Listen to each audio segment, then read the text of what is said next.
पवनचक्की कंपन्यांच्या विरोधात कानडी घाट येथील शेतकरी रस्त्यावर उतरून आक्रमक झाले। यावेळी घटनास्थळी पोलीस देखील दाखल झाले होते। सदर घटना आज गुरुवार दिनांक 8 ऑगस्ट रोजी दुपारी 3 वाजता घडली आहे। बालाघाटावर पवनचक्की कंपन्यांचे मोठ्या प्रमाणात पेव फुटले असून पवनचक्की कंपन्यांच्या मनमानी कारभाराच्या विरोधात आज गुरुवारी कानडी घाट येथील शेतकरी आक्रमक झाले होते। त्यांनी टॉवरची तार ओढण्याचे काम बंद पाडले असून अगोदर आमच्या शेतातील टॉवर उभारणी कामाचा तसेच उभ्या पिकाच्या तार ओढणीचे काम केल्यास पिकांचे नुकसान होणार असून अगोदर भरपाई त्यानंतरच तार ओढण्याचे काम करा अशी आक्रमक भूमिका घेत शेतकरी रस्त्यावर उतरले होते। यावेळी घटनास्थळी पोलिसांचा फौजफाटा देखील तैनात झाला होता। सध्या ह्या 3-4 गावात ओटो कंपनीचं काम चालू आहे लाईटचं। तर शासकीय जी आर प्रमाणे 35 मीटरची रुंदी आहे नुकसानीला। तर हे 2017चे जुने जी आर दाखवतात, कुठं 16 मीटर कुठं 17 मीटर। आणि खरं तर 26 जे टावर इथे उभा केले त्या एका कंपनीनं, तर 26 टावरला प्रत्येकाला वेगळा वेगळा रेट दिला आहे, जे की कोणत्याच शासकीय व्हॅल्युएशनच्या नियमात नाही आहे। शेतकरी हा अनपढ आहे, शेतकऱ्याला कळत नाही, वेगवेगळे शेतकरी बाजूला नेत आहेत। आणि 26 टावरमध्ये एकाही शेतकऱ्याकडे स्वतःचं ॲग्रीमेंट नाही आहे, तर कुठंतरी सह्या घेतलेल्या त्यांच्या तशा चलत रोडवर।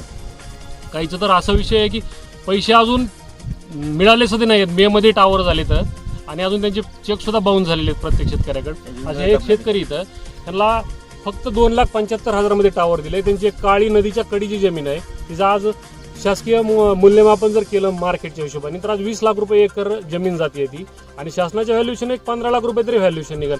तर त्याच्या 4 पटच्या हिशोबाने जर टावरला पैसे दिले तर मला त्याचे 10 लाख रुपये व्हायला पाहिजे। तुमचं मी विठ्ठल झोडगे, कानडी घाट, तालुका जिल्हा बीड येथील रहिवासी असून ओटो पॉवर कंपनीचे अधिकारी या गावामध्ये येत असून ते ह्या जी पिकाची नुकसान भरपाई करण्याचा प्रयत्न करत आहेत। उन्हाळ्यामध्ये मेमध्ये पूर्ण टावरचं काम झालेलं असताना त्यावेळेस त्यांनी काम केलेलं नाही, आणि आता धमकावून आम्हाला असा रेट आहे, रोज चुकीचं सांगून नुकसान भरपाई देत नाहीत। बीड जिल्ह्यातील पाटोदा आणि बालाघाटावर जर पाहिलं पवनचक्कीच्या कंपन्या, या सगळ्या कंपन्या आहेत जिथे मालक राजकीय पुढारी असल्यामुळं या ठिकाणी शेतकऱ्यांच्या अशिक्षितपणाचा ते गैरफायदा घेतात। दुसरी गोष्ट म्हणजे कुठल्याही प्रकारचा ॲग्रीमेंट असेल किंवा नियम असेल ते शेतकऱ्यांना दाखवत नाही आहेत। या ठिकाणी त्यांनी दलाल एजंट नेमलेले आहेत, त्यांच्या मार्फत त्यांच्या सह्या घेतल्या जातात आणि तात्पुरतं त्यांना खोटं बोललं जातं। नंतर जेव्हा शेतकऱ्याच्या लक्षात काही गोष्टी येतात आणि त्याचा जाब विचारल्यानंतर त्यांना दडपशाही करण्यात येते। या ठिकाणी जर पाहिलं तर पोलीस प्रशासन हे जे आहे ते तात्काळ जणू काही पोलीस प्रशासन त्यांनी त्याच कामासाठी आहे का,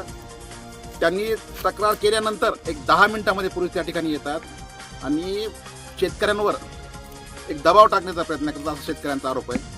दुसरी गोष्ट म्हणजे ज्याप्रमाणे काही पिस्तूल दाखवून किंवा दडपशाही जी चालू आहे ती अत्यंत धोकादायक आहे, आणि पोलीस प्रशासनानं खरं पाहायला गेलं तर शेतकऱ्यांच्या पाठीशी उभं राहायला पाहिजे। मात्र पोलीस प्रशासन शेतकऱ्यांच्या पाठीशी उभं न राहता धनदांडग्या राजकीय पुढाऱ्यांच्या ज्या कंपन्या ज्या आहेत त्या कंपन्यांच्या ठेकेदारांच्या पाठीशी उभं राहत आहे। आणि आज इथं एकदम धनगटशाहीच्या हिशोबाने एक पोलीस यंत्रणा आणून बळजबरीने शेतकऱ्याच्या पिकात घुसून काम करण्याचा प्रयत्न चालू आहे, जो की एकदम चुकीचा आहे, आणि शासनाने याच्याकडे गांभीर्याने बघण्याची खरंच गरज आहे।